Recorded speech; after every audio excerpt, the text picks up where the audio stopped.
കാണുന്നതെല്ലാം സത്യമാകണമെന്നില്ല, കേൾക്കുന്നതെല്ലാം സത്യമാകണമെന്നില്ല, ചെയ്യുന്നതെല്ലാം സത്യമാകണമെന്നില്ല, പറയുന്നതെല്ലാം സത്യമാകണമെന്നില്ല. സത്യം ഒന്നു മാത്രം. Insight, the true analysis.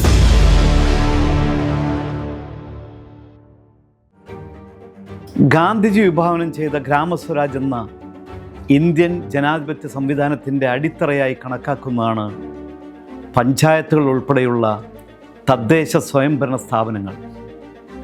ജനങ്ങളുടെ നിത്യജീവിതവുമായി ഏറ്റവും ബന്ധപ്പെട്ട് കിടക്കുന്നതും ഇവയാണ്.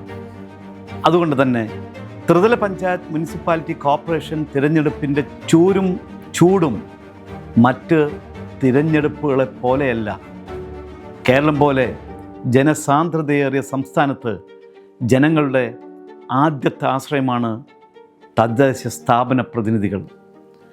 മട്ടന്നൂർ മുനിസിപ്പാലിറ്റിയിൽ ഒഴികെയുള്ള 23,526 വാർഡുകളിലായി 2,84,30,761 വോട്ടർമാരാണ് തങ്ങളുടെ പ്രതിനിധികളെ ഇക്കുറി തിരഞ്ഞെടുക്കുന്നത്. ജനാധിപത്യ പ്രക്രിയയുടെ ഏറ്റവും താഴെത്തട്ടിലുള്ള തിരഞ്ഞെടുപ്പ് എന്ന നിലയിലാണെങ്കിലും രാഷ്ട്രീയവും മതവും ജാതിയും പ്രാദേശികവാദവും ഉൾപ്പെടെ എല്ലാ വിഷയങ്ങളും ഇവിടെയും പ്രതിഫലിക്കും. എന്നിരുന്നാലും പാർലമെൻറ്റ്, അസംബ്ലി തിരഞ്ഞെടുപ്പുകളുടെ രാഷ്ട്രീയ തീഷ്ണതയേക്കാൾ വ്യക്തിബന്ധങ്ങളും വ്യക്തിഗുണങ്ങളുമാണ് ഈ തെരഞ്ഞെടുപ്പ് ഫലത്തിൽ മേമ്പൊടിയായി ചേരുക. എല്ലാ മുന്നണികളും ചെറു പാർട്ടികളും തരാതരം പോലെ പലവിധ തന്ത്രങ്ങളും വോട്ടിനായി ആശ്രയിക്കുന്നുണ്ട്.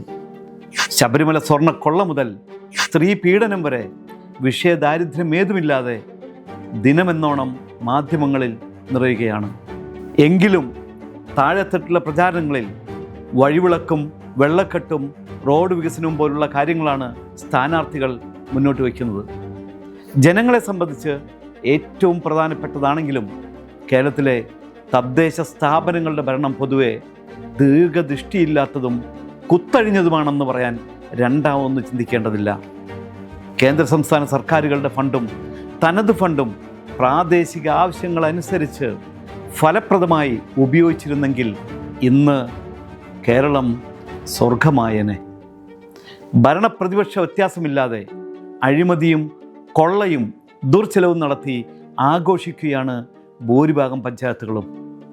കരാറുകാരും ജനപ്രതിനിധികളും ഒത്തുകളിച്ച് പണിത പഞ്ചവടി പാലങ്ങളും റോഡിനെ തോൽപ്പിക്കുന്ന റോഡുകളും ഇന്നും നമ്മുടെ മുന്നിൽ ദുർഭരണത്തിൻ്റെ സ്മാരകങ്ങളായി നിലനിൽക്കുന്നു.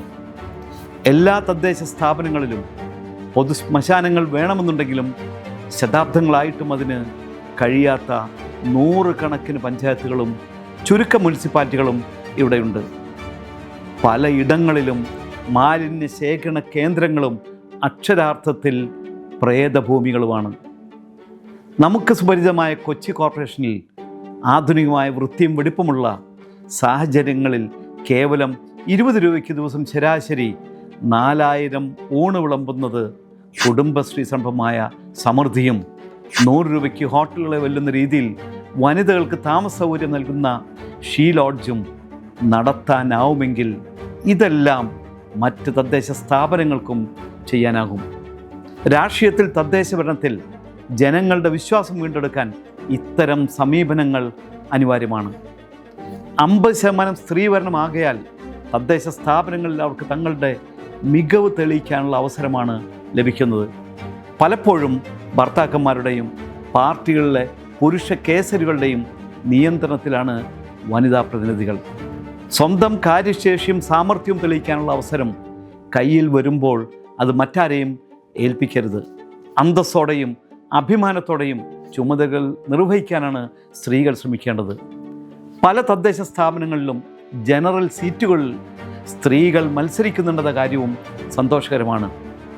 അടുക്കള മാത്രമല്ല, അരങ്ങും ഭംഗിയായി തങ്ങൾക്ക് വഴങ്ങുമെന്ന് തെളിയിച്ചു കൊടുക്കാനുള്ള അവസരം പാഴാക്കരുത്. തദ്ദേശ ഭരണത്തിൽ പൊതുജനങ്ങളുടെ അധികാരത്തെക്കുറിച്ചും വേണ്ടത്ര ബോധവൽക്കരണം നടന്നിട്ടില്ല. ട്രയാങ്കിൾ പോലുള്ള ചില നവസാമൂഹിക സന്നദ്ധ സംഘടനകൾ നിങ്ങൾക്കുമാകാം ജനപ്രതി എന്ന പേരിൽ സംസ്ഥാനത്തെ വിവിധ കേന്ദ്രങ്ങളിൽ നടത്തിയ ബോധവൽക്കരണ പരിപാടികൾ മാത്രമാണ് ഇതിൽ നിന്നും എടുത്തു പറയാനാകുന്നത്.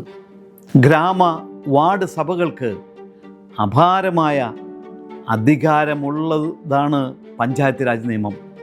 വാർഡ് സഭകളുടെ തീരുമാനം നടപ്പാക്കേണ്ട ബാധ്യത പഞ്ചായത്തുകൾക്കുണ്ട്.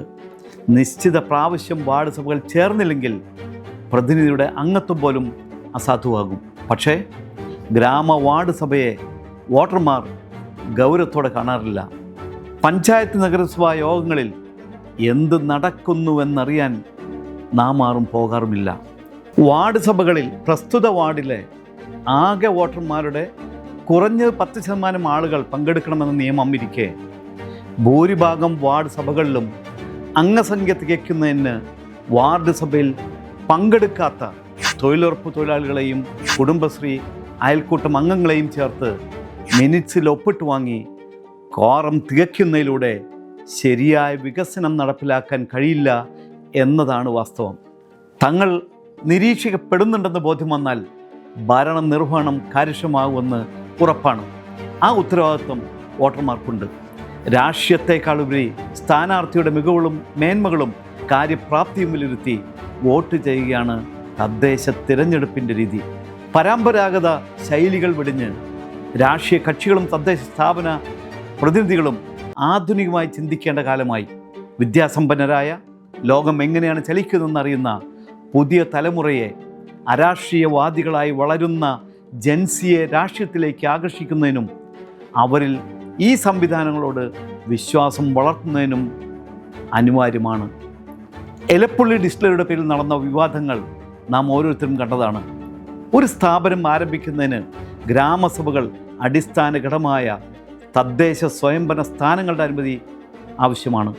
എന്നാൽ ത്രിതല പഞ്ചായത്തുകളുടെ ഗ്രാമസ്വരാജ് നഗരപാലിക നിയമം അനുശാസിക്കുന്ന അധികാരങ്ങൾ തന്ത്രപരമായി കവർന്നെടുത്ത സർക്കാരുകൾ അധികാര ദുർവിനിയോഗം നടത്തി മദ്യനിർമ്മാണശാലയ്ക്ക് അനുമതി നൽകുകയായിരുന്നുവെന്നാണ് പ്രദേശവാസികളുടെ വാദം. ഇത്തരത്തിൽ സർക്കാരുകൾ മുന്നോട്ട് പോയാൽ അധികാര വികേന്ദ്രീകരണം എന്ന സംവിധാനത്തിൻ്റെ പ്രസക്തി തന്നെ നഷ്ടപ്പെടുത്തുമെന്നതിൽ സംശയമില്ല. വാദങ്ങൾ എന്തു തന്നെ ആയാലും തദ്ദേശ സ്ഥാപനങ്ങളിലെ സ്ഥാനാർത്ഥികളുടെ ജയം ആഘോഷമാക്കാതെ, പരാജയം സങ്കടമാക്കാതെ തിരഞ്ഞെടുക്കപ്പെടുന്നവർ ഒത്തുചേർന്ന് പഞ്ചായത്ത് രാജ് നഗരപാലിക നിയമം അനുശാസിക്കുന്ന തരത്തിൽ മികച്ച ഭരണം കാഴ്ചവെക്കുക. പഞ്ചായത്ത് ഭരണസമിതിക്ക് രാഷ്ട്രീയമില്ല, ഭരണ പ്രതിപക്ഷമില്ല. ഇനിയുള്ള 5 വർഷം മികച്ച തദ്ദേശ ഭരണത്തിന് കേരളം സാക്ഷിയാകട്ടെ എന്ന് ആത്മാർത്ഥമായി ആശംസിക്കുന്നതോടൊപ്പം പഞ്ചായത്ത് രാജ് നഗരപാലിക ബിൽ പൂർണ്ണ അർത്ഥത്തിൽ വികേന്ദ്രീകരണം നടത്തി താഴെത്തട്ടിലേക്ക് നൽകുന്നതിനായി സർക്കാരുകൾ കൈയടക്കി വച്ചിരിക്കുന്ന പല അധികാരങ്ങളും ത്രിതല പഞ്ചായത്തുകൾക്ക് കൈമാറുമെന്നും നമുക്ക് പ്രത്യാശിക്കാം.